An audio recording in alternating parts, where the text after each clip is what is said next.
Live from downtown Detroit, Local 4 News at 6 starts now. Snow is tapering off after several inches of it fell around Metro Detroit. A live look at the roads as tonight folks driving home from work are having a much better go of it than they did driving in this morning. I know that for sure. Yeah. The main concern now, slick spots in neighborhoods and side streets that haven't been plowed, of course. We're expecting a lot of that snow to melt tomorrow, but we're headed back toward freezing again tonight. So let's start things off here at 6 with Kim Adams and the forewarned weather. And now fog an issue, right? Yes, now we have a new problem to add to things. Tonight, once the snow moved out, the fog is starting to settle in. So a dense fog advisory goes into effect, let's see, just an hour from now, 7 o'clock for Livingston County, Genesee County.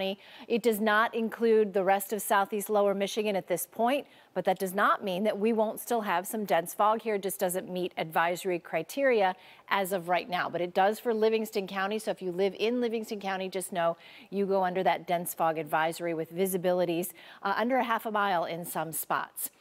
ExactTrack 4D radar much better than it was through much of the day today. The snow tapered off this afternoon and continues to do so. You might see a flake here or there, but we're done. We're done accumulating the snow, and boy, did we accumulate it today. A good 2 to 3 inches more than what we had anticipated. Clippers rarely drop this much snow, but we had enough instability, enough lift, and all the ingredients to just make for a heavier snowfall. It also came in a little earlier and did not mix with any rain, but 3 inches in Macomb, less on the east side, more on the west side. We did expect that. Novi, one of the highest totals at 5 inches. Now we look to some sunshine, some flooding, some fog. Anything else you want to throw in that mix? We probably have it for you. And Groundhog's Day. How about that? Groundhog Day. Yeah, that's right. Groundhog Day is Friday. We'll talk about that as well. Okay, Kim, some folks were caught off guard by the amount of snow this morning, raising concerns about the evening drive. Yeah, so far so good, though. Mara McDonald been out live giving us a look at what we said earlier was relatively smooth driving, Mara. I mean, Devin, compared to what it could have been, this is a piece of cake, but we do have issues. Take a look at our front-loaded camera if you can. There are some problems. I mean, minor to be sure. It could be so much worse. But, you know, we've got some car issues and ditches over there, but who's to say if those aren't from earlier? I will say we've been all over the place. We've been to Milford, we've been Oxford, Orion, we've been north Oakland County, we've been west Oakland County. And through it all, the freeways are clear. Most major roads are clear. A lot of the subdivisions have been cleaned out, but everything is really, really wet. And if Kim says this is going to freeze overnight or get below freezing, that might be an issue. However, we've seen a whole lot of road commission trucks out here spreading salt. So my hope is that our luxury commute so far is going to continue into the evening. And I, for one, can't wait till that 40-degree weather hits because I don't feel like shoveling all that snow we got north of 59. We are live in the Novi area right now on 96. I'm Mara McDonald, Local 4. You're not exactly the Lone Ranger on that sentiment, that's for sure. All right, Mara. Metro Detroiters got their rulers out today to measure the snow and sent the evidence to my picks. Barb in Hamburg Township says the snow measured around 4 inches there. That was by 11 a.m. though. Kendall in Plymouth sent in the image of on the right there showing snowfall of around 5 inches. So keep sending us your photos at mypicks at clickondetroit.com/mypicks. Oh, what an awful scare for a Detroit family after shots were fired into a home with children inside. See from the damage where the bullets hit, thankfully, not injuring any of the 5 people who were inside at the time. But this wasn't the only unit hit. Happened on Ewald Circle near Livernois and Oakman. Victor Williams live with us now after talking with the family. I guess understandably now considering moving, right, Victor? Yeah, that's right, Devin. They're hoping to get out of there. It's because they just don't feel safe in their home anymore, and they have good reason to feel that way. It's very traumatized, and it's just not right for anybody just to be. Bullets don't have no name. Multiple shots came barreling through the home of a family of 5. All of this happening while 3 children were in the house, the oldest 8, the youngest only 1. My son could have been sitting right here playing the game if it was any other time of the day. One of us most definitely probably would have got hit by a bullet. Every bullet went to a place where me and my kids be at in the house. That's scary. It's really scary. Like, now I don't want to live in the neighborhood. We're not showing any faces because the family is concerned about his safety, but it took place at Ryan Court Apartments on Ewald Circle around 4 a.m. Saturday morning. Dad is also worried about the other kids in the area. This whole building has kids in it, so that's very senseless for somebody to be doing anything like that. The family isn't the only one victimized, showing how they weren't the intended targets. Right next door, a neighbor took multiple shots through the front door. Several shell casings were recovered by police officers to investigate who's responsible for pulling the trigger, but even still, the family says they want out. They've been sleeping at a family member's house because they just don't feel safe laying their heads where bullets have been known to fly. I'm happy I got somewhere to go, though. But it's hard having to uproot everything and go live somewhere else. I got a kid to take to school. Our mind is changed and made up. We have to go somewhere different. Now, we had to alter the voices of the people that you just heard talking because of safety. They want to make sure that no one is able to identify them at all. And once again, they are hoping to move out. So if anyone wants to help them out, you can head over to our website, clickondetroit.com. Victor Williams, Local 4. All right, Victor. We are learning more about the discovery of a body in a Canton neighborhood. Investigators say a 45-year-old man was found shot to death on Coppernick Road near I-275. This was just after midnight Monday. He was in the street near a white SUV. So police are asking Canton businesses and residents in that area to check their surveillance cameras from 12:30 a.m. to 1:30 a.m. to see if anything might be there that might help. You can call Canton Police or you can call 1-800-SPEAK-UP. Day 4 of testimony in the Jennifer Crumbley trial. The former dean of students at Oxford High saying he did not have enough reasonable suspicion to search the shooter's backpack when he met with the teen the morning of the shooting. Nick Ejak said he would have taken different action if he'd known the shooter had access to a gun. We also got a glimpse inside the Crumbley home where investigators found an open, empty gun case and an empty box of 9mm bullets. Later this afternoon, the trial focused on Jennifer Crumbley's encounter with police shortly after her son was taken into custody. When she arrived at her home, she was guided to a police vehicle to answer some questions. So let's get to Sean Lay. He's live at the Oakland County Courthouse. Sean, that conversation took place only about 3 hours after the shooting happened.